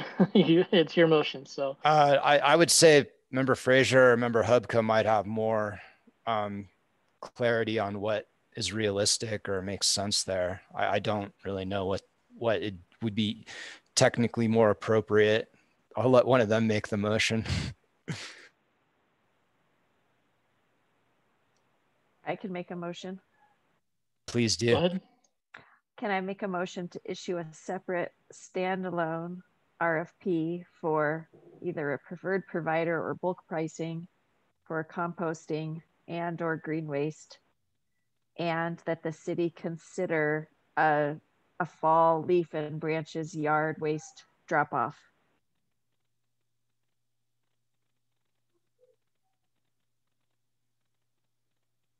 I thought that was further in the discussion. Did we? Yeah, that's mixing those up to makes it complicated. I'd sever those. That's two items.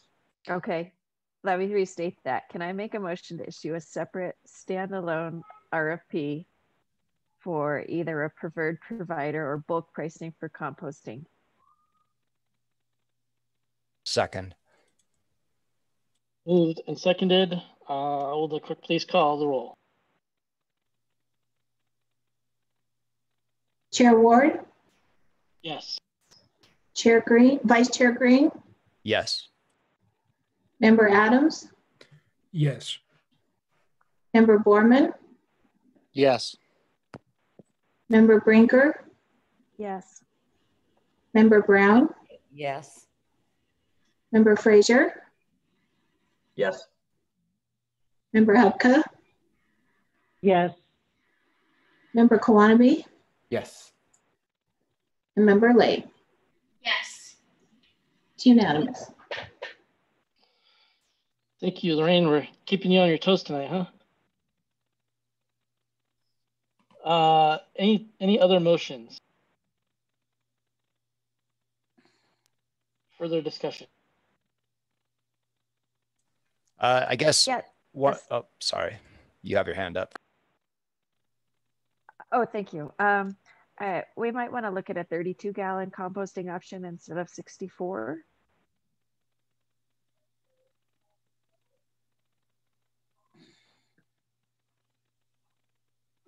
So, would you like to make a motion on that, or I might suggest that since we've, kind of set a menu previously for all of our other options, we might include that as a possibility as well. Either or. I don't know if I want to make a motion or if it's just something to consider when we get to advising on that particular RFP. Gotcha. Jeff? Yeah, I'm just trying to think. I would almost rather see what these haulers propose size-wise. Okay. I'd love to see the most economical. I don't know that I know enough about the programs. I know Denver has like equal to your big trash bin compost bins, but I know some of the other ones who focus more on food waste and things like that have smaller bins. So I'd probably opt to try to leave it as flexible as possible to see what they come with, so we're not necessarily limiting the size. Makes sense. Additional comments?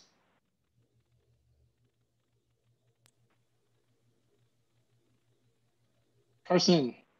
What is the size that you got, member Kawanabe? 5 gallons. That's why I was like, whoa, those things are huge if they're doing those. 96 gallons. Yeah, I agree with member Frazier to just leave it open-ended and see what they offer.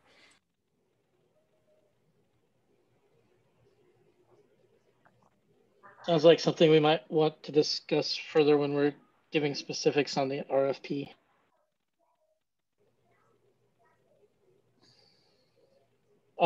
Is now a good time to move to green waste? We have about 10 minutes left in our allocated meeting time tonight.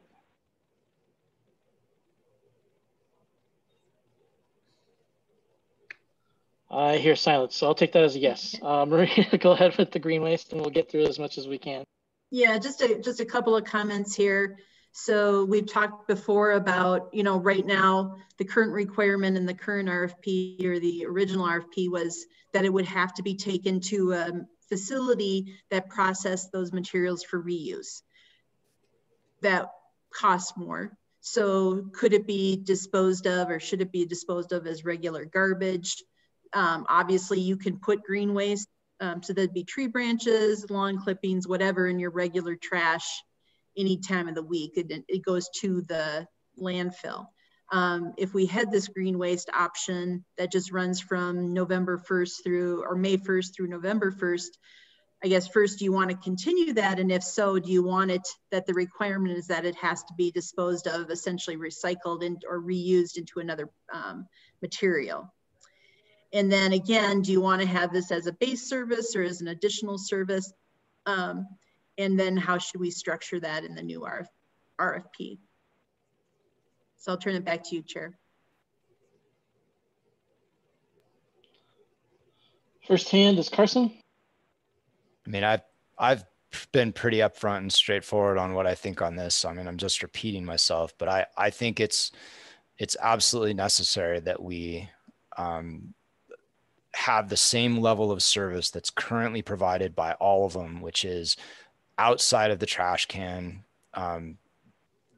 bundled branches, bags of yard waste, whatever that is, that can be put out at any time and doesn't cost anything extra, and they take it away. If there's a way to have that go to a more appropriate green place, great. If there's occasions where, you know, if you can store it and save it for a day when they're going to pick up the green waste without extra cost, that's going to go to a more appropriate place, great. But it can't be required that you can't put bundles of branches out and bags of yard waste anytime, and that's going to cost you something extra to have taken away. That's going to be a huge red flag, I believe, across a lot of people in the city.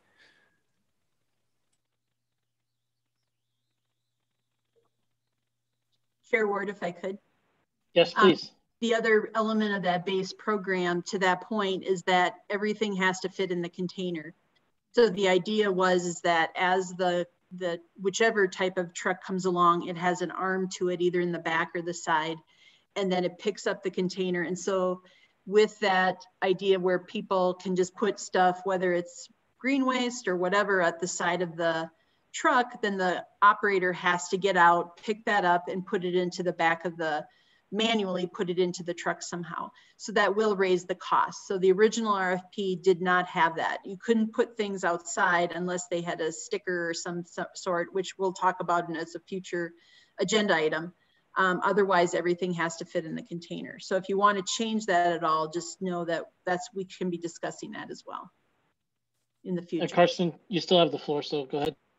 I mean, I hear you, but that's not accurate in regard to what currently happens. Currently, a truck drives down the alley with an arm and picks up the trash can with its arm, and they also take bundles of branches and bags of yard waste.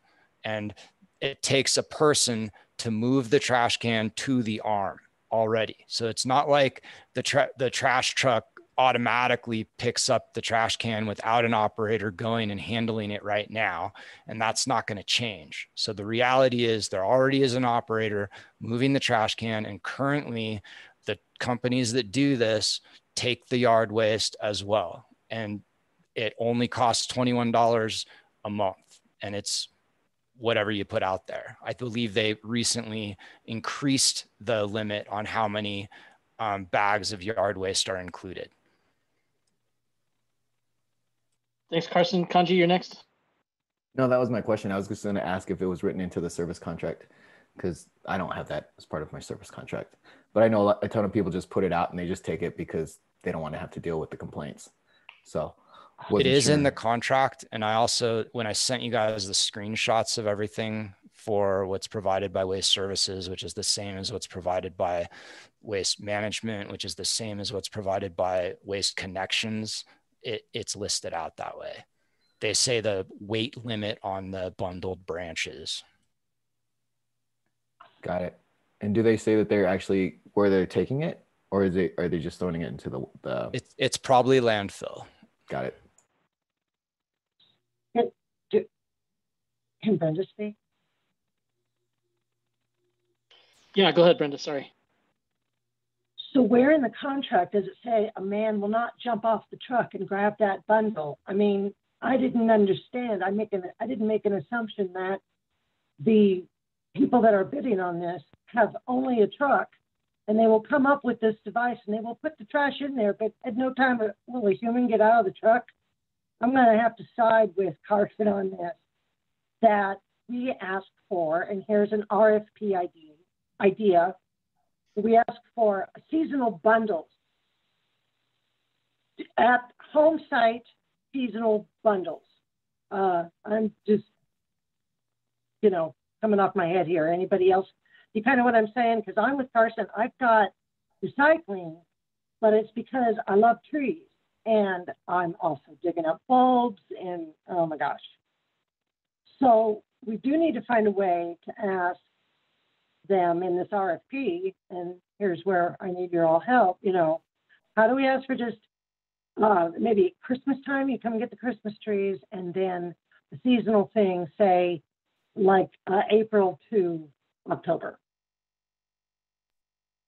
Anyone? Yeah, I think that's a good question there, Brenda. And then the other question that I have relative to this is the yard waste issue. Was that contemplated on the previous RFP as something that would be handled potentially as trash or as green waste, or was it specifically called out as green waste?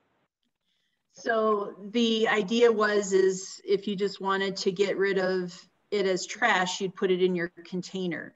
If you had extra trash or extra green waste that sat on the side of the container in a separate bag, you'd have to buy a sticker for that to dispose of that through the company. Okay.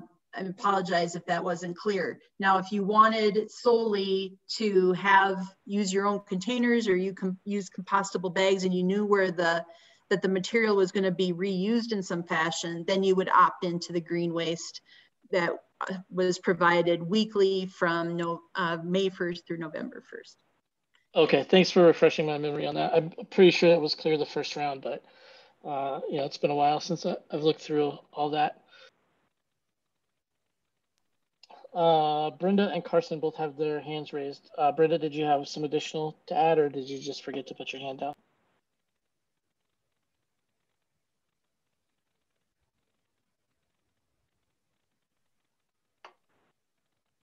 I don't hear Brenda, so we'll go ahead with. Sorry, I'm sorry. Can you repeat that? I was. It was all right. I just said that you still had your hand raised. I didn't know if you had something additional to add or not. I'm sorry. I had to get my tongue. Okay. I took care of it, so it's down now. Oh, thank you. Sorry. So I guess I want to make a motion that we include in the new RFP the same level of service as described and provided currently by Waste Services and Waste Management, where you can put bundles out, bundles or bags of yard waste out next to your trash and at any time, and they'll take it without any extra fee or any extra notice. That's the current level of service they provide. Anything beyond that, I'm fine with. If there's options for taking advantage of green waste collection at certain times, you know, sometimes I would use that if I could, but you know, branches break off all through the winter, and there's no way that they're going to fit in a 96-gallon container, or then I'm having to store trash. I mean, bundles of branches are a pain, and they happen, and I'm not the only person that happens to. And it's, you know, and as well as that's, as I've brought up before, the city requires that you keep the headspace over sidewalks clear to a certain height, which means, you know, I'm having to trim branches just to deal with that frequently. I'm not alone on that. A lot of people have a lot of yard waste that's not on a schedule. And I don't think we're going to have happy people if we're requiring them to pay extra or only be able to deal with it on some arbitrary schedule. So my motion is that we require that the same level of service as is described by Waste Services right now, where you can put out so many bundles of branches or so many bags of yard waste along with your trash, and it be included in trash pickup at any time without any extra cost. To be handled as trash, just to clarify. If they can handle it otherwise, great, but all I care about is that it's taken away and doesn't cost extra. Maria, I see you have something to add, so go ahead, please. Yeah, just a clarifying question before the vote. So is it unlimited bags, or you said a certain number? Do you want to specify? That's why I was saying what is described by Waste Services, because I've already put it in the record.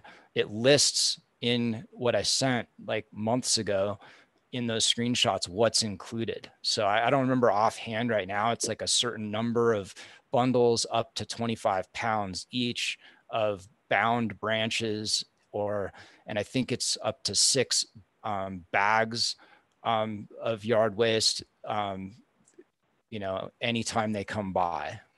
I'm not sure on the numbers, but whatever those numbers are, the same level of that service.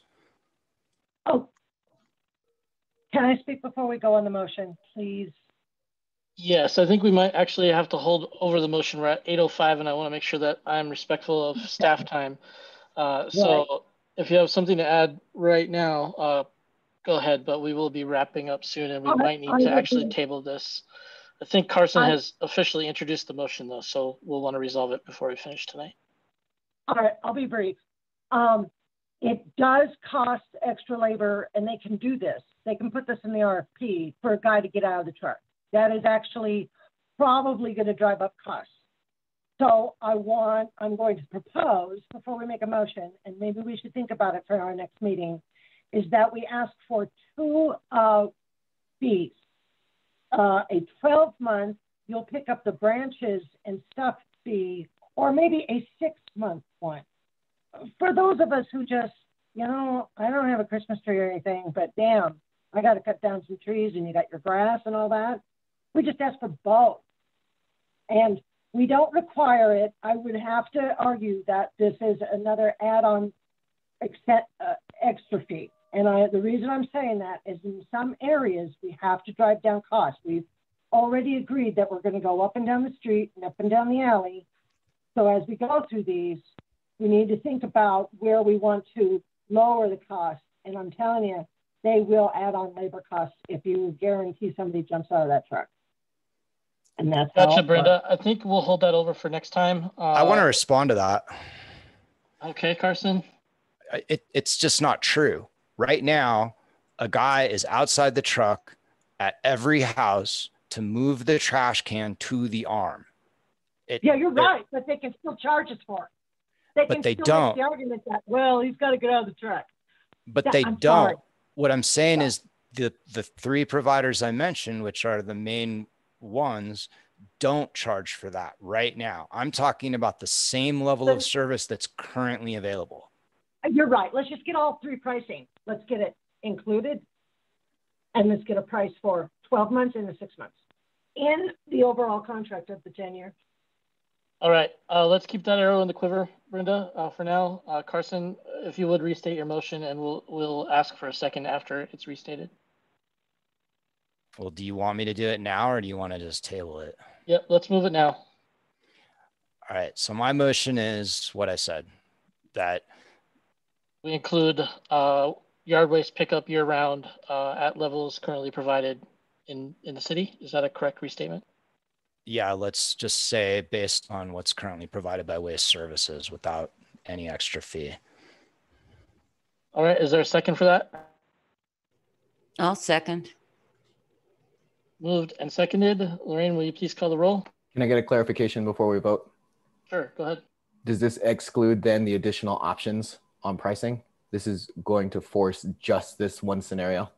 No, I think we should have the option for the green. This is just, I'm saying this as a base possible thing you can take advantage of, because I know that a ton of people need and want this and are going to be out in force against single hauler if we take away this.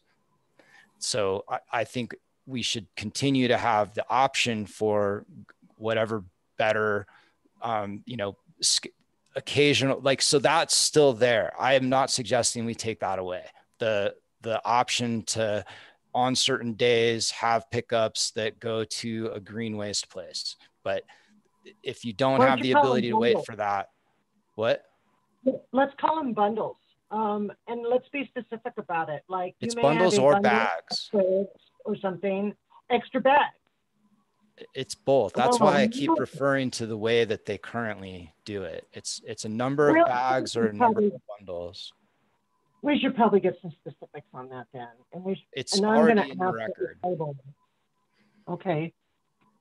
So what I'm not clear, well, yeah, I think there is a little confusion, and maybe the plan to table would be more appropriate while everybody's fresh. If you're friendly to that, Carson, we could mark this as the first item on the agenda for our next session. Sure, that's fine with me. And just as a point of clarification, I think what Vice Chair Green is saying is changing the base service to include, so then we can talk about green waste separate, but the base service would now include bags. We can go, I'll go back and research what that material was, X number of bags or bundles outside of the trash can. I think that's what you're proposing, Chair. Yes. Okay. And that's what I heard too, but I think the answer to Kanji's question was different than that. So no, because he's asking, sorry. I'm pretty sure that member Kawanabe is asking if there would still be the option to have yard waste go to an environmentally friendly place, at least occasionally, or drop-offs or occasional pickups like it was originally in there. And I think we should still have that. Okay, that's the part that I missed. If everybody's okay with this, we'll pick this discussion up at the start of our next session, which I believe we scheduled for 2 weeks from today. Is that correct? Yeah. Yes. Good plan. All right. Council approves moving forward with our plans as we recommend them next week. Correct. Yeah, we would need permission to conduct that meeting from council. All right, folks, thanks for your participation tonight. We did have a lively discussion. It is 8:11 p.m. Thanks for your patience with us, staff, staying a little bit late, and I will declare this meeting adjourned. Thank you, everyone. Thank you. Thanks all. Have a good night. Good job.